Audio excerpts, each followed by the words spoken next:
Welcome to the We're Good podcast, where we are celebrating the everyday brilliance of people working toward a more positive world. If you're looking for the good that's taking place around you, you've come to the right place. Today on the We're Good podcast, it's part 2 of our series on the Inova Saville Screening and Prevention Center. From breakthrough screenings to the Saville bus, this preventative and vital care is reaching those who need it most. We know individuals who are in underserved communities with decreased access to screening have poor outcomes. When they get diagnosed with cancer, they get diagnosed at a later stage. We want to erase that disparity. We'll hear from an oncologist who will share the top things you can do now to fight cancer before it starts, and the screenings you should be getting in the days and years to come. Because when it comes to cancer, what you know can save your life. Today on the We're Good podcast.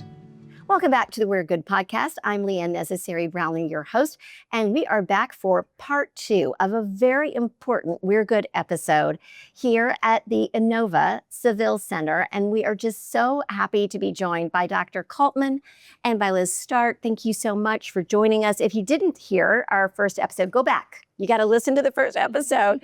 But Dr. Rebecca Kaltman is an oncologist, and you are the executive director here at this amazing center that is all about prevention and screening for cancer. And we thank you so much for being with us again today. Thank you. And Liz Stark, who is a certified genetics counselor, but you're now the director here of the community health services. And we really are going to be focusing something that is near and dear to both of your hearts. But Liz, I know you're excited to talk about the bus. This is just, I love this. This is so innovative. Liz, I'm going to let you take it from here. What is the Saville Center bus, and what are you doing out in the communities with this amazing program? Well, thank you for the opportunity to talk about what is probably one of my favorite topics. But we have a state-of-the-art bus, just like you imagine, a big bus, and it has a 3D mammography machine on one side, and it has an exam room on the other, and a phlebotomy station right in the middle. And what this is allowing us to do is to actually take our cancer screening and prevention services out into the community to meet people where they're at with the same level of care that they would get here in Saville. That's amazing. And Dr. Kaltman, that's got to be so important. I know that you are on the forefront of all of the prevention and the screening, but to be able to go and take this out into communities, what does that mean from an oncology perspective? Yeah. So we know individuals who are in underserved communities have, with decreased access to screening, have poor outcomes. When they get diagnosed with cancer, they get diagnosed at a later stage. And so we want to erase that disparity. We want everything that we can provide here to be available to everyone in the community that might not have the same access that others do. So it was a mission from the beginning from our donor, Mr. Saville and his family. They felt very strongly about equity and making sure that anything that we're offering here can be disseminated into the community that we serve. So we feel like the bus is helping us carry out that mission. And it's only been going for a year? Unbelievable. Yes. Yeah. Here. And so what are some of the success stories you're already hearing from the bus? Well, we've had a great time partnering with different community organizations from across Northern Virginia. And I think that has made such a difference because I think we're reaching a very different patient population. So when we think about the bus, we're always thinking about access. And there's a lot of reasons people aren't accessing good care. And that could be a language barrier, that could be lack of insurance, that could be transportation, and it can also be medical mistrust. And so when we partner with organizations in the community that already have those solid relationships, they're kind of loaning that trust to us that this organization at Inova is here to really help make a difference and to help people access those screenings. We've seen women who had, an abnormal mammogram 3 or 4 years ago, and they lost their insurance and they weren't sure how to follow up. And so we've seen a lot of people come on the bus with those stories of like, this is the first time that I've been able to really focus on me. I'm a mom, I'm an employee, I take care of everyone else all day long, but now it's my turn to make sure that I'm taking care of my health. course, May is Women's Health Month, and that's one of the reasons that we wanted to really focus on this because, as you said so eloquently, Liz, Dr. Coleman, women sometimes are the last to take care of themselves, especially when it comes to prevention. Would you say that's true? Absolutely. Yeah. I will say one of the biggest surprises, although maybe it shouldn't be a surprise, when the bus had just been built, one of the trial runs that we did was putting the bus out in the front of the Shar complex here. Yeah. And we let employees know we wanted to serve our team members first and told them that the mammography was open if you haven't had a mammogram in some time. We had some surgeons running from the OR in between cases because they hadn't had a mammogram in 3 years. So that just goes to show you that Wow. even providers like us, we tend to give, and then oftentimes it's hard to either find the time or find the focus to be able to care for yourself. So it's pervasive everywhere, no matter who the woman is and what her responsibilities are. We do see that all too commonly. So we want to make it as easy as possible. And there's a lot of education going on the bus as well, right, Liz? Just letting people know, because we talked about in the first part of this series that we have everything coming at us. So especially for like mammograms, it changes all the time. So when are you faced with that when people come on the bus, they're just not sure where they stand? Yeah. So we are so fortunate to have a team of community health workers that go out with the bus. Many of them are bilingual, and their sole focus is really helping people understand all of the different screenings and when they should be starting and what they should be looking out for. So they're looking at things. We want everyone to start their mammograms at age 40. They help identify those who may need to consider something like genetic testing and have them come back here to get further risk assessment. But also, even the age for colon cancer screening changed from 50 to 45, and not everyone knows that. So the community health workers are really doing an amazing job of helping the individual talk through their family history and figure out what those opportunities for screenings are. And you're getting the messages out through, as you said, organizations that are already out there. So what are some of where are some of the places you're going? We are going all over Northern Virginia. So we've had great opportunities to partner with some of our local federally qualified healthcare centers. So that's like Neighborhood Health. We have Colmore Clinic, the Himalayan Free Clinic, and then organizations like Nueva Vida, the Lorton Community Action Center. There's so many different groups that we've partnered with, which is important because we want to make sure that we can help women follow through the entire continuum of care. We look at the mammogram as one day, but what we're really trying to do is open the door to an entire healthcare system so people know where to go if something comes up. If there's a need for a diagnostic mammogram, we've partnered and have lift credits with the Brem Foundation to bring women here so that transportation isn't a barrier, whether that's covering the biopsy. And then the Inova financial aid program will actually pay for the entire cancer treatment for something that's found. So Wow. that whole process. What important news to share with so many people that might not know, right, that this is taking place. And as you said, I think you said it's the range of wherever Inova is. Is that correct, Right. Dr. Cole? Yeah, the Yeah. whole catchment area. One thing I just want to point out is something that Liz mentioned. Those connections that we have in the community are the key. I don't think we could do any of what we're doing without the partnerships. And I will tell you, when we spoke initially about cancer uptake of cancer screening, we know that if we hand out a fit kit, the average rate of getting that back and actually having somebody complete a stool-based test is about 20 to 30%. Mm. What was the rate of return? 64% from our community health team. That is an incredible job. Yeah. It's Oh, yeah. incredible. So, Wow. Yeah. I mean, that And just goes to show follow-up you. too, right? Were you telling Exactly. me that there's a lot of follow-up? Yes. So, we make sure that, again, we don't want to just screen people in the community and then not have a place for them to go next. We carry them through every step if there's anything found.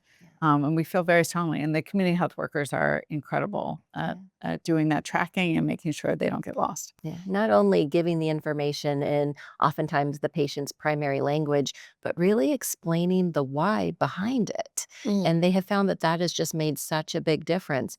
Everyone wants to be healthy, right? Oh, People want to do the right thing. And I think just taking the time, making that personal connection, we have found makes a difference. Liz, you were telling me earlier about this being a safety net. Yeah, yeah.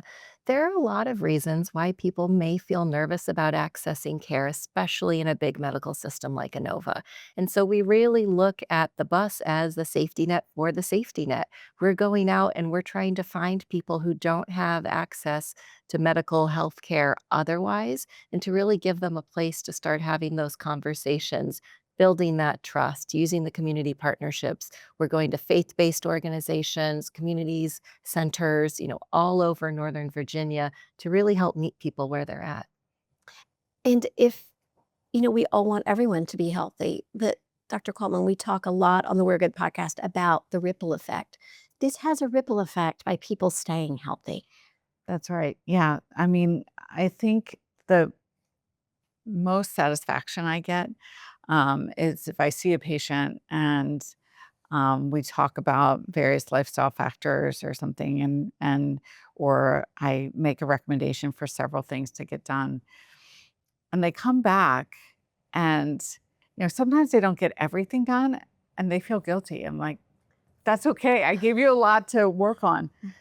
But they'll come back sometimes and say, look, I started weight building, and now I have all this muscle mass. You just rechecked my in-body scan, and I did this, and I wouldn't have done it otherwise. So it really is helpful to see the impact of what we do, because hopefully we're not just changing, someone getting a test. We're changing lifestyles that can impact health long term.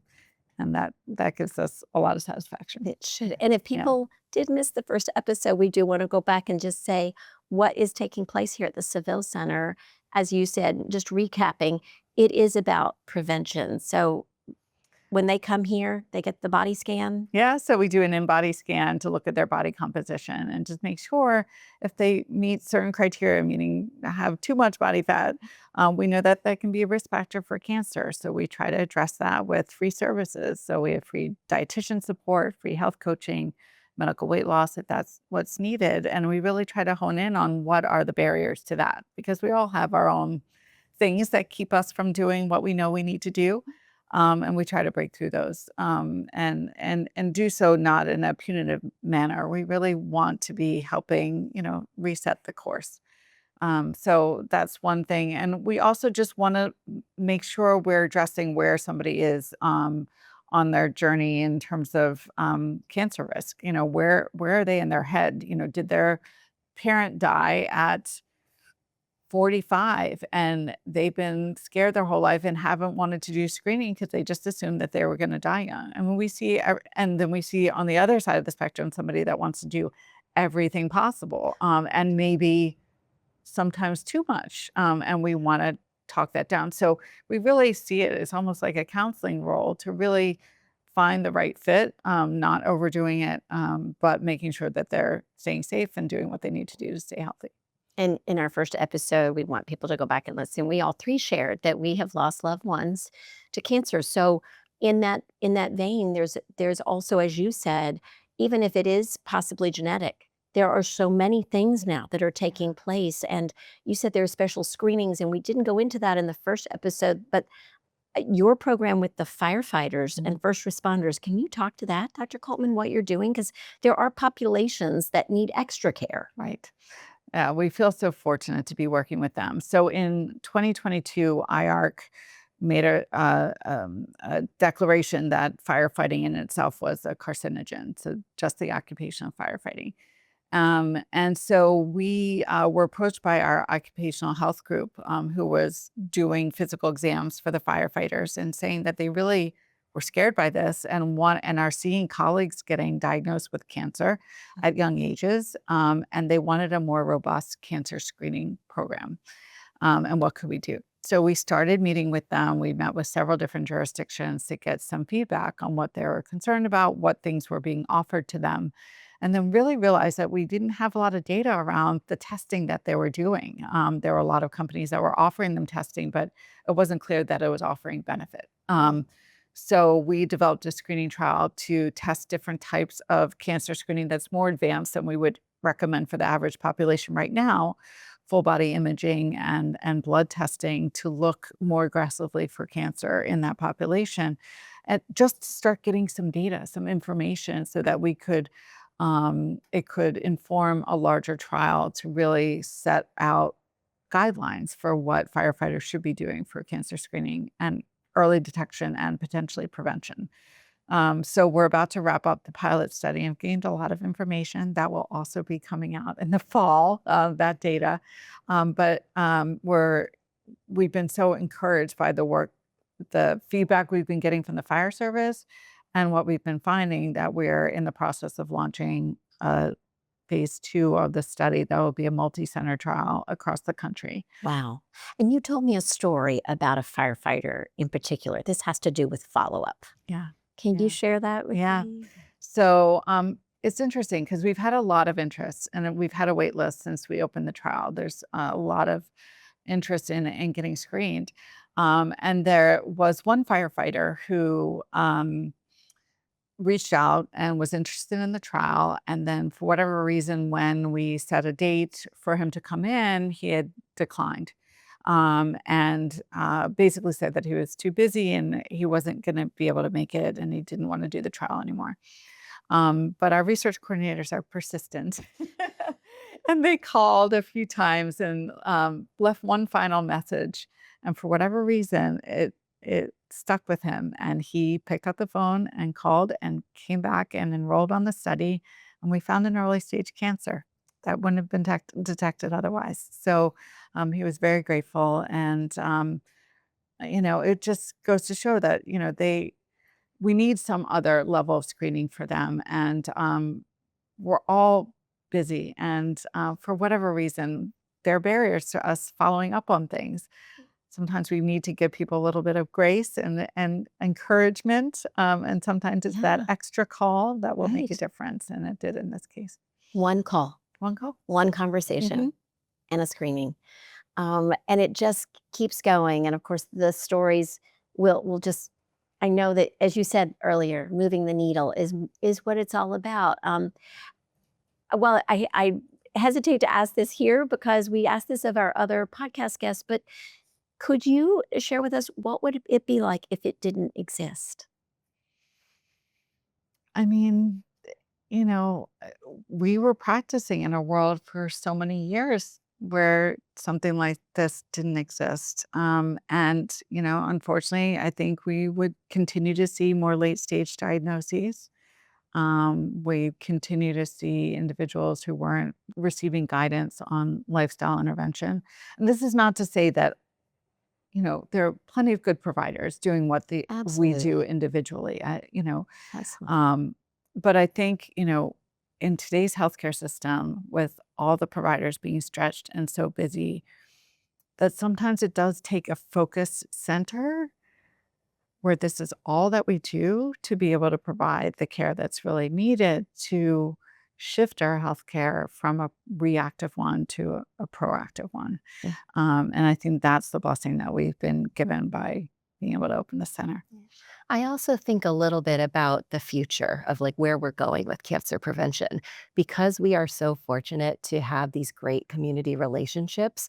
When Dr. Kaltman and Dr. Bassig opened these cutting edge clinical screening trials, through our community partnerships, we're able to help enroll our community members on Mm. those clinical trials because we know that those that participate in research, that's the community that benefits.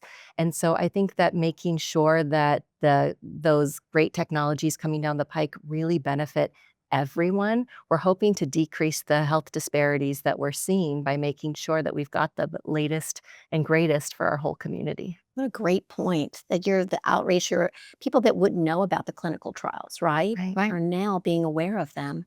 And so that brings me to our peel back the curtain question. If you could peel back the curtain here at this wonderful Saville Center and talk about what's the one thing, and I'm on your website. It's amazing. I want people to go to the website. But what's the one thing that they wouldn't know if they were just looking at the website? I would say it's probably the degree of interrelatedness of everything that we do here. Mm. So Dr. Kaltman is, leading the clinic and making sure that everyone has the latest and greatest individualized plans. And then we have Dr. Bassig leading our research arm and the community health.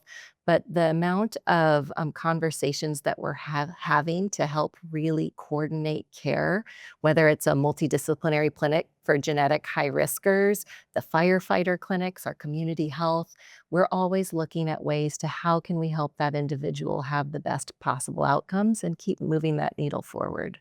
Yeah, I would really build on that and just say it's the team approach. Because, even if we have a research meeting, we have everyone on there. We have the clinicians, we have the community health workers.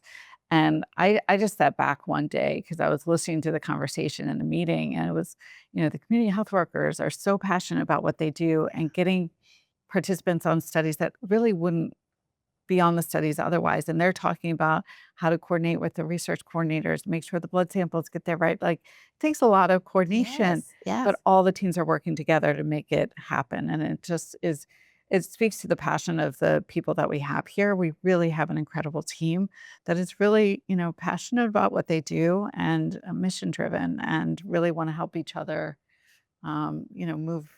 I don't want to say move the needle again, but It's okay. really, really help. Let's move it. Yeah. Let's move that Let's do needle. it. I think it's great. Okay, we're about to run out of time, and I did promise that we would go through, aside from environmental and aside from hereditary, genetic disposition, Dr. Kaltman, what are the top things that we can do to prevent cancer? So in the other episode, we talked that lifestyle. We teased it. Yes, but is the cause of 40% of cancers. Lifestyle interventions could prevent 40% of the cancers that are diagnosed. So absolutely, what we're doing now, sitting, is a risk factor, right? So we need to all move more. If I make one recommendation to everyone that I see is move. Even if it's just walking a little bit. And I force myself, even after a long day, if I haven't been walking, to get on my treadmill for a few minutes or walk around the block. I told you, I've been setting my alarm now. Oh my goodness. After talking to Dr. Kaltman, I'm setting my alarm and say, okay, I have to go move. Get up. I have to get up and take a walk, if nothing else. Yeah. So thank you. Yeah. That's a good thing to keep it, because we get so busy, we forget. And I think a lot of people to think that exercise. you need to do a dedicated hour of whatever. And that's the fallacy. It's like anything counts, and it all adds up. I speak to mothers that have 3 kids at home that are, barely, getting people dressed in the morning or getting themselves dressed. It doesn't matter. Like, all that counts, that movement, running up and down the stairs 3 times, to get the socks or whatever you forgot. Move. Yeah. Move and I would say alcohol is probably the biggest thing that we all should be cognizant of and cutting back on. It really is, across the board, we see increased rates of cancer and other issues related to it. So I don't think it needs to be stopped in everyone. I think it's a balance. If you're really exercising, your body fat is low, and you have a drink to relax you, 1 or 2 nights a week, okay. It's all a balancing act. We all have to live and be happy in our lives. But, it's making sure that we're trying to hit as many things as possible to reduce risk. Yeah. Moving is a good one. And also, we want people to move over here on Saturday. Liz, tell us what's going on. And it goes on, you will have a lot of screenings. So we want to make sure if people miss this screening, that there's, on your website, there's a whole events page. But what is happening on Saturday, May 16th? We are going to have our 5th Saville Health Fair. And so this is an opportunity for the community to come into SHAR and to really learn about cancer prevention. We're going to have expert lectures with different providers talking about how to reduce cancer risk. The screenings are available. We're going to have cooking demonstrations with our dietitians, learning really delicious recipes. I take a new one home every year. And then we're also going to have free screenings available. So we'll have fit kits for colon cancer risk, PSA for prostate cancer risk, skin screenings. We'll have a few mammography slots, but that's a tougher one. But really, there's going to be educational tables so people can walk away learning something about their health. So this Saturday, 9:30 to 1:30. And you can just show up. There's a place to There's a place register to online. register. It'll Okay, make it so a little register faster. online. Yeah. All right. And we will be linking your website to our website, we'regood.net. We just want to thank you for the time. You're both so busy and you're doing amazing work here. You are a dream team here as Saville. And we're just so happy that the Saville Center is here in our area. So thank you for what you're doing. As a daughter of someone that I lost my father to cancer, just want to thank you. I got a little choked up because I thank you for what you're doing. My mother, she's 82, and she still does Relay for Life in her community. She's my #1 fan on the podcast. But she decided when we lost my dad at 52, she was going to make a difference, do something. And, that research money, I know it makes a difference. So anyway. Well, thank and just you all. shining a light on this is, we appreciate it. Thank you for having us. Thank you, because as we like to say here on the We're Good podcast, we're good and you're good, and we can all make a difference.